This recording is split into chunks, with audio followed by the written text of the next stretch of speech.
ఎంసెట్కు ఈక్వలెంట్గా 6 సంవత్సరాలు form D కోర్సును complete చేసి డాక్టర్గా పట్టభద్రులయ్యి తన సేవలను అందిస్తూ సమాజంలో డాక్టర్లకి సపోర్ట్గా ఉంటూ, అంటే ప్రజెంట్ ఉన్న డాక్టర్లకి అందరికీ సపోర్ట్గా ఉంటూ తన సేవలు అందిస్తున్నారు డాక్టర్ నరేష్ గారు. డాక్టర్ నరేష్ గారు ప్రస్తుతం గవర్నమెంట్ ఏదైతే ఉందో ఈ యాజిటేషన్ మీద ఎందుకు తొందరగా డెసిషన్ తీసుకోవట్లేదు, ఎందుకు రియాక్ట్ అవ్వట్లేదు, కారణం ఏంటి? ప్రభుత్వానికి గత 10 సంవత్సరాలుగా మేము వివిధ రూపాల్లో మా యొక్క ఇంపార్టెన్స్ ఏంటి, సొసైటీకి, పబ్లిక్ హెల్త్కి మేము ఎలా ఉపయోగపడతాము అనేవి వివిధ రూపాల్లో మా అభిప్రాయాన్ని వ్యక్తం చేసినాము.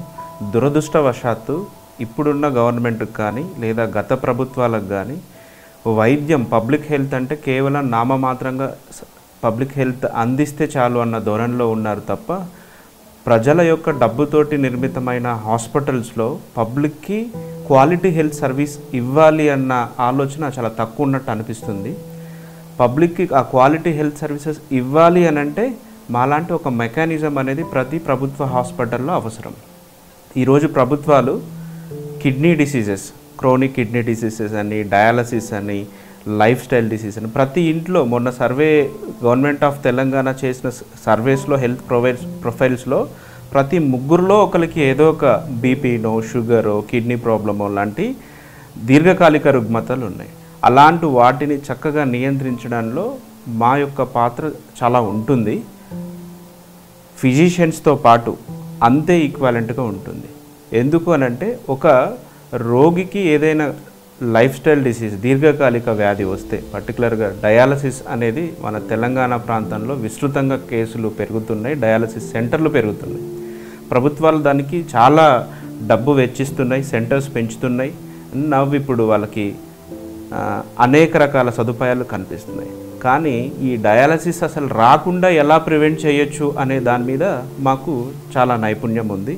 ఆ రోగికి ఆ మందులు ఎలా వాడాలి, ఎంత మోతాదులో వాడాలి, ఎప్పుడు తీసుకోవాలి, తీసుకోవాల్సిన అవసరం ఏముంది, ఓవర్డోస్ కాకుండా ఇలాంటి వాటిలో ఉన్న మా పరిజ్ఞానాన్ని ప్రభుత్వాన్ని వినియోగించుకోమని చెప్తున్నాము. దురదృష్టవశాత్తు ప్రభుత్వంకి ఆ వినేంత ఓపిక లేదనుకుంటాను. దానివల్లనే ఈరోజు ప్రభుత్వ వైద్యము అని అంటే చాలామందికి నమ్మకం కలగట్లేదు. అదేవిధంగా మనం ప్రతిరోజు చాలా వార్తలలో చూస్తున్నాము, అనేక మంది నిర్లక్ష్య వైద్యంతో చనిపోతున్నారని చూస్తున్నాము. ఇప్పుడు మేము మీ ద్వారా కూడా చెప్తుంది ఏంటంటే ప్రజలకు నాణ్యమైన వైద్యం అందాలి అని అంటే మేము అవసరం. సో ఇప్పటి వరకు గత ప్రభుత్వాల నిర్లక్ష్యం వల్ల అది అందలేదు. ప్రస్తుత ప్రభుత్వమైన మా యొక్క విన్నపాన్ని తీసుకొని మమ్మల్ని ప్రతి ప్రభుత్వ వైద్యశాలలో, ప్రాథమిక ఆరోగ్య కేంద్రాల్లో మమ్మల్ని ఇంక్లూడ్ చేయాలని కోరుతున్నాం. అయితే ఇప్పుడు మీ లైఫ్లో కొన్ని ఇన్సిడెంట్స్ జరిగి ఉంటాయి. ఈ ఇన్సిడెంట్స్ ఏంటంటే సపోజ్ ప్రాపర్ గైడెన్స్ లేకపోవడం వల్ల ఇటువంటి సిచ్యువేషన్ జరిగినప్పుడు ఆ విషయాన్ని ప్రభుత్వం దృష్టికి డైరెక్ట్గా మీరు ఎందుకు తీసుకెళ్ళలేదు?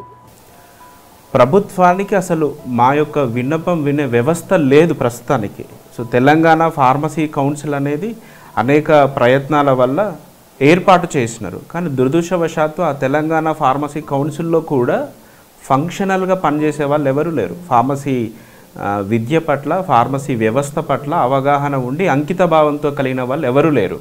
దానివల్ల మేము మా యొక్క ఏదైతే విన్నపాలు ఉన్నాయో దాన్ని ప్రభుత్వాన్ని నివేదించడంలో విఫలమవుతున్నాం. కాబట్టి ప్రభుత్వం కూడా ఫార్మసీ కౌన్సిల్ తెలంగాణను and director of medical education రెండింటిని సమన్వయం చేస్తూ మాకు సరైన సేవలు అందించడానికి ఒక వేదికను ఏర్పాటు చేయవలసిందిగా కోరుతున్నాం. అయితే ఇప్పుడు ప్రభుత్వం ఎవరి మాట వింటుంది? ఓట్లు వేసిన వాళ్ళు ప్రజలు. ఇప్పుడు మీ సంఖ్య వచ్చేసి నాకు తెలిసి అంటే అంత పెద్ద మొత్తంలో ఎంతమంది ఉంటున్నారు ప్రస్తుతం?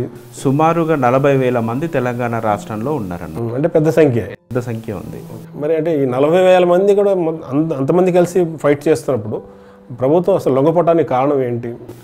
ప్రభుత్వము మేము గతంలో చేసినటువంటి విన్నపాల ద్వారా ఒక కమిటీ, త్రిసభ్య కమిటీ వేసింది. జీవో నెంబర్ 515 అనే జీవో ద్వారా.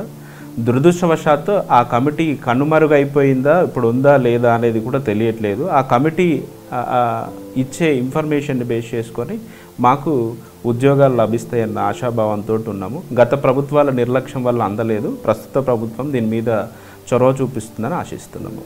సరే, అయితే ఇప్పుడు మీరు త్రిసభ్య కమిటీ గురించి చెప్పారు ఇందాక.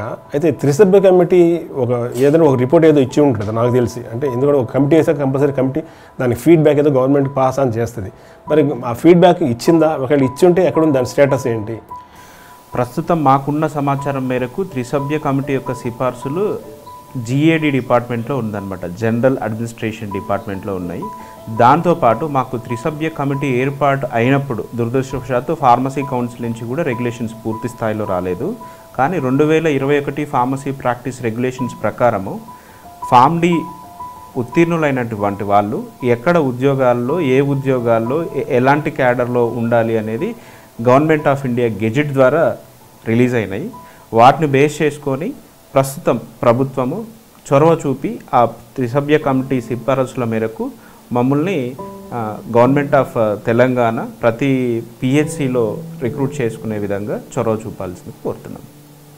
ఓకే, అంటే ఇప్పుడు ఆ కమిటీ ఏదైతే రిపోర్టు ఇచ్చిందో అది మీ సెంట్రల్ క్యాబినెట్ వరకు కనుక వెళ్తే 100% దీనికి న్యాయం జరిగింది అనుకుంటారు మీరు? స్టేట్ క్యాబినెట్ దీని మీద నిర్ణయం తీసుకోవాల్సింది ఉంది. ప్రస్తుతానికి మా ఇష్యూ అనేది జనరల్ అడ్మినిస్ట్రేషన్ డిపార్ట్మెంట్లో ఉంది. అయితే ప్రజెంట్ ఎవరైతే గవర్నమెంట్ సెక్టర్లో డాక్టర్స్ పనిచేస్తున్నారో ముందుగా అంటే మెయిన్గా మీరు కనుక ఈ విషయం కనుక ఇన్ఫ్లుయెన్స్ చేసుకుని మీరు కనుక దీంట్లో మీకంటూ ఒక ఏమంటారు మీ బాధ్యతగా తీసుకొని వీళ్ళకి మీరు కనుక సపోర్ట్ చేసుకుంటూ కనుక వస్తే మేబీ ప్రభుత్వం తొందరగా లొంగడానికి అవకాశం ఉంది. దానికి తోడు ప్రజలు కూడా, అంటే ప్రజలకి ఈ విషయం తెలియదు కాబట్టి వాళ్ళు దాని గురించి ఎక్కువగా చలించే అవకాశం లేదు. కానీ ప్రజలు కూడా మీరు కూడా గమనించి, అంటే వీళ్ళ అవసరం చాలా ఉందని మీరు కూడా వ్యక్తిగతంగా గమనించి మీరు కూడా మీ వంతు విద్యుత్ ధర్మంగా ప్రభుత్వం పైన కామెంట్ చేయడం కానీ లేదా మెసేజ్ చేయడం కానీ, అంటే మార్కెట్లో ఒకళ్ళొకళ్ళు ఇప్పుడు చర్చిస్తుంటాం. మన ఇంట్లో ఏదైనా ఇన్సిడెంట్ జరిగింది అనుకుంటే న్యూస్ గురించి చర్చిస్తుంటాం. అలాగే వీళ్ళకి సంబంధించిన విషయం మనం చర్చిస్తే మెల్లిమెల్లి ఇంతింతే ఒట్టుడింతే అన్నట్లుగా పెద్దగా అయిపోయి మేబీ ప్రభుత్వం మారి వీళ్ళ ఏదైతే కోరిక ఉందో, మీన్స్ ఏదైతే డిమాండ్ ఉందో ఆ డిమాండ్ని ప్రభుత్వం పూర్తి చేస్తుందని ఆశిద్దాం.